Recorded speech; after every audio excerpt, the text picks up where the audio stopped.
बिस्मिल्लाहिर्रहमानिर्रहीम। अस्सलाम वालेकुम। मैं हूँ खानम मानसा शहज़ादी। ज़ाहिद पब्लिशर्स में खुश आमदीद। प्यारे बच्चों, हम उर्दू की किताब बराए जमात छठी पढ़ रही हैं और आज हम इसका सबक नंबर 7 हमारा माहौल और आलूदगी पढ़ेंगे। हासिलात ताल्लुम। इस सबक की तकमील के बाद तुलबा इस काबिल हो जाएंगे कि वो जमात के मियार के मुताबिक कहानी, नज़्म, वाक़या, तकरीर, ऐलान, खुतबा, गुफ्तगू, ख़बर, ड्रामा, हदायत सुनकर सवालात के ज़ुबानी जवाबात दे सकें।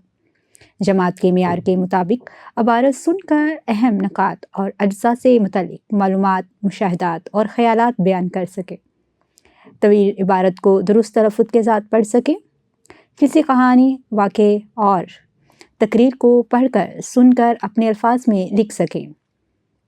नस्र को फ़हम के साथ पढ़कर मुतल्लिक़ा मारूज़ी और मौज़ूई सवालात के जवाबात दे सकें। दरख्वास्त लिख सकें। नसरी तहरीर में इम्तियाज़ कर सकें। मुफ़रद और मरकब जुमलों की पहचान कर सकें। दरसी कुतब और दीगर कुतब में पेश किए गए मतन को पढ़कर सवालात के जवाबात लिख सकें। सोचें और बताएं, आलूदगी की कौन सी किस्म ख़तरनाक हद तक बढ़ चुकी है। मज़ीद जानें, माहौल को आलूदगी से पाक करने का सबसे अहम ज़रिया दरख्त हैं, इसलिए ज़्यादा से ज़्यादा दरख्त लगाने चाहिए और इनकी हिफाजत करनी चाहिए। ख़ास अल्फाज तलफ़्फ़ुज़: आलूदगी, इनकलाब, फुज़ला, तवाज़ुन, हयात, बंजर। दादी जान बच्चों को बता रही थीं कि माहौल अरबी ज़ुबान का लफ्ज़ है। हमारे इर्द गिर्द पाई जाने वाली तमाम चीज़ें, जिनमें जानदार और बेजान सब शामिल हैं, माहौल मिलकर माहौल बनाती हैं। इंसानी आबादी और माहौल के एक दूसरे पर रद्द अमल का मुतालिया माहौलियात कहलाता है। इस माहौल में मौजूद आलूदगी माहौलियाती आलूदगी कहलाती है। साइंसी तरक्की में इजाफ़े की वजह से दुनिया में सनती इनकलाब आ गया, जिसके नतीजे में बेशुमार कारखाने और फैक्ट्रियाँ लगाई गईं। इसी दौरान इंसानी आबादी में इजाफ़े की वजह से इनकी रिहाइश और खुराक के इंतज़ाम के लिए जंगलात को काट कर बड़े बड़े शहर बसाए गए। इस वजह से हमारे माहौल पर गहरे असरात मुरतब हुए।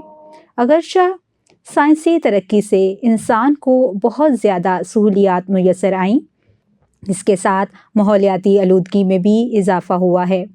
बैनुल-अक़वामी सतह पर हर साल 5 जून को माहौल की आलूदगी का दिन मनाया जाता है। माहौलियाती आलूदगी की 4 अक़साम हैं। इनमें फ़िज़ाई आलूदगी, आबी आलूदगी, ज़मीनी आलूदगी और शोर की आलूदगी ख़ास तौर पर काबिल ज़िक्र है। फ़िज़ाई आलूदगी कारखानों, फैक्ट्रियों और भट्टों से निकलने वाले धुएं में ऐसी गैसें, मादे और ज़र्रात होते हैं जो हवा के ज़रिए फ़िज़ा में दूर दूर तक फैल जाते हैं, जिसकी वजह से फ़िज़ा में कार्बन डाइऑक्साइड की मिक़दार में इजाफ़ा हो रहा है। इनके अलावा कीड़े मार दवाइयों के स्प्रे, गंदगी के ढेर और खेतों में फसलों को उठाने के बाद इनके बाकियात को जलाने का रवाज भी आम है। ये धुआं और गर्दो गुबार नबाताती, हैवानाती और इंसानी ज़िंदगी को बुरी तरह मुतासर कर रहा है। फ़िज़ा दिन ब दिन आलूदा होती जा रही है, जिससे फेफड़ों, सांस की बीमारियों और एलर्जी के मसाइल पैदा हो रहे हैं। फ़िज़ाई आलूदगी पौधों और पत्तों पर जमकर इन्हें ऑक्सीजन खारिज करने और कार्बन डाइऑक्साइड जज़ब करने से रोकती हैं। फ़िज़ा में कार्बन डाइऑक्साइड की ज़्यादती से इमारतों के रंग और रोगन को नुकसान पहुंचता है। चीज़ों को जंग लगने और टूट फूट का अमल तेज़ हो जाता है। सूरज से खारिज होने वाली शवाओं में अल्ट्रा वाइट शुआएं होती हैं। ये आँखों की बीमारियाँ और जिल्द के कैंसर का बायस बनती हैं। اوزون کی تہ بلائی فضا میں ان خطرناک شعاؤں کو روک دیتی ہیں۔ اس طرح زندگی کی بقا کے لیے اوزون ایک حفاظتی چھتری کا کام کرتی ہے۔ ریفریجریٹر اور ایئر کنڈیشنز میں جو گیس استعمال ہوتی ہے، اس کی وجہ سے اوزون کی بالائی فضا میں سوراخ ہو رہے ہیں، جس کی وجہ سے الٹرا وائلٹ شعاعیں زمین تک پہنچ کر زمینی حیاتیات کو نقصان پہنچا رہی ہیں۔ گاڑیوں، بسوں، ٹرکوں، موٹر سائیکلوں اور رکشوں کا پراگدا دھواں بھی فضا کو تباہ کر رہا ہے۔ دھوئیں میں کیمیائی اجزاء شامل ہو جاتے ہیں۔ یہ سب دوسری گیسوں کے ساتھ مل کر ایک مرکب بناتے ہیں، جسے اسموگ کہتے ہیں۔ اسموگ سے الرجی، کھانسی، آنکھوں میں جلن اور پھیپھڑوں کی بیماریاں پھیلتی ہیں۔ سردیوں میں اسموگ شدت اختیار کر لیتی ہے۔ اسی طرح بعض اوقات جنگلات میں آگ لگ جاتی ہے، جو فضائی آلودگی کا ناگہانی ذریعہ ہے۔ آبی آلودگی سے جھیلیں، دریا اور سمندر سب متاثر ہوتے ہیں۔ بہت سے دریاؤں میں کیمیائی ملاپ، پانی اور شہروں کا کوڑا کرکٹ گرا دیا جاتا ہے۔ جھیلوں کے کناروں پر اتنی گندگی پھینک دی جاتی ہے کہ وہ صاف پانی کو بدنما اور آلودہ کر دیتی ہیں۔ صنعتی اداروں اور کارخانوں میں استعمال ہونے والا پانی اور صنعتی فضلہ جب باہر پھینکا جاتا ہے تو اس میں شامل کیمیائی عناصر زیر زمین پانی کو آلودہ کر دیتے ہیں۔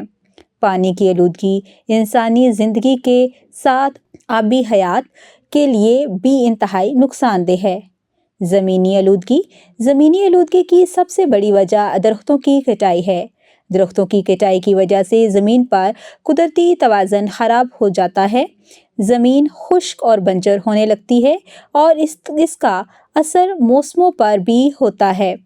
شہری آبادی بڑھنے کے ساتھ ساتھ کوڑے کرکٹ میں بھی اضافہ ہوتا جا رہا ہے۔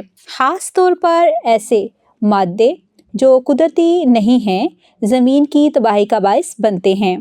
مثال کے طور پر خریداری کے لیے عام طور پر استعمال ہونے والے شاپنگ بیگ جو مصنوعی پلاسٹک سے تیار کیے جاتے ہیں، ایک ایسا مادہ ہے جو طویل عرصہ تک موجود رہتا ہے۔ اس پلاسٹک کی وجہ سے نہ صرف زمین پر کوڑا پھیلتا ہے بلکہ سمندر میں بھی یہ پلاسٹک اکٹھا ہو جاتا ہے اور سمندری حیات کے لیے خطرہ بن جاتا ہے۔ کوڑا کرکٹ اور گندگی کے ڈھیر بھی زمین کو آلودہ کرتے ہیں اور مکھیوں اور کیڑے مکوڑوں کی آماج کا بن جاتے ہیں۔ شور کی آلودگی غیر ضروری اور ناخوشگوار آوازوں کو شور کہتے ہیں۔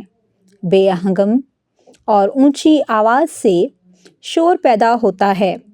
شور کی آلودگی ہمارے اعصاب اور ذہن پر برے اثرات مرتب کرتی ہیں۔ اس سے قوت سماعت اور قوت مدافعت کم ہو جاتی ہے۔ نفسیاتی بیماریوں کے ساتھ ساتھ بلڈ پریشر اور چڑچڑاپن پیدا ہوتا ہے۔ ماحولیاتی آلودگی سے بچنے کے لیے درجہ ذیل اقدامات کرنے چاہئیں۔ ارد گرد کے ماحول کو صاف ستھرا رکھیں۔ گھر کا کوڑا کرکٹ اور بدبو پھیلانے والی چیزیں گلیوں اور سڑکوں پر نہ پھینکیں۔ زیادہ سے زیادہ درخت لگائیں۔ کارخانوں اور مختلف صنعتوں سے خارج ہونے والے آلودہ پانی دریاؤں اور نہروں میں پھینکنے سے پہلے پلانٹ کے ذریعے صاف کریں۔ کارخانے اور فیکٹریاں رہائشی علاقوں سے دور لگائیں۔ درختوں کی کٹائی پر پابندی لگائیں۔ دھواں چھوڑنے والے شور کرنے والی گاڑیوں پر پابندی لگائیں۔ ٹھہریں اور بتائیں، شور کی آلودگی کی کیا وجہ ہے؟